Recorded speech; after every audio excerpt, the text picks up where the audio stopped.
Step 4. Instruments. Instruments usually start in the middle with a centerpiece called a family trust.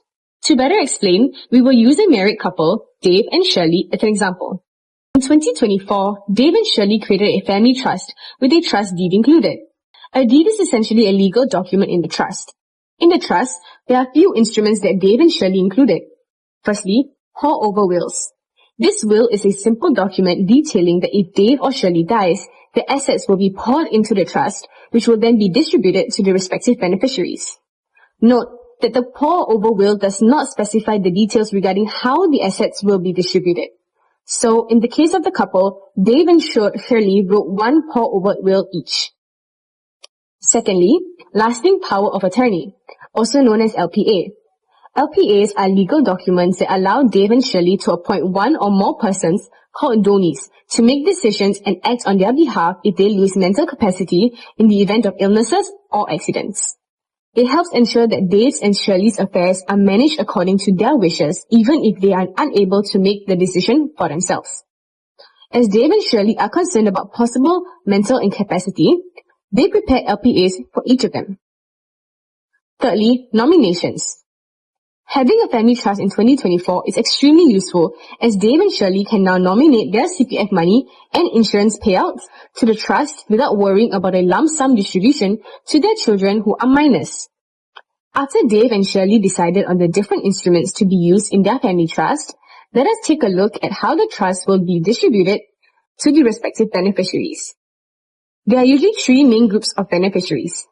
Group 1 refers to the settlers. Many people tend to forget that they themselves can be a beneficiary.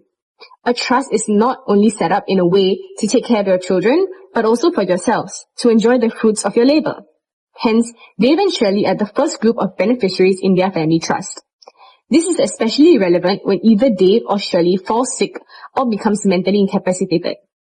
This is when the LPA kicks in and provides Dave and or Shirley with nursing care, be it in a nursing home or living with a domestic worker. Group 2 refers to your dependents. These could be your elderly parents or young children who still depend on you. So when you die, your parents and children will still have a fixed stream of income or maintenance. The family trust can either make lump sum distributions or staggered distributions. Thus, Dave and Shirley's children and parents are the second group of beneficiaries in their family trust. This allows their parents to receive an estimate of about $1,000 per month and ensures that their children's education and medical fees are covered. Lastly, Group 3 refers to the people outside your immediate family members who are important to you or have made an impact on your life. These people can be your nieces and nephews, close friends who are less well-to-do, teachers, charitable organizations, and philanthropic purposes.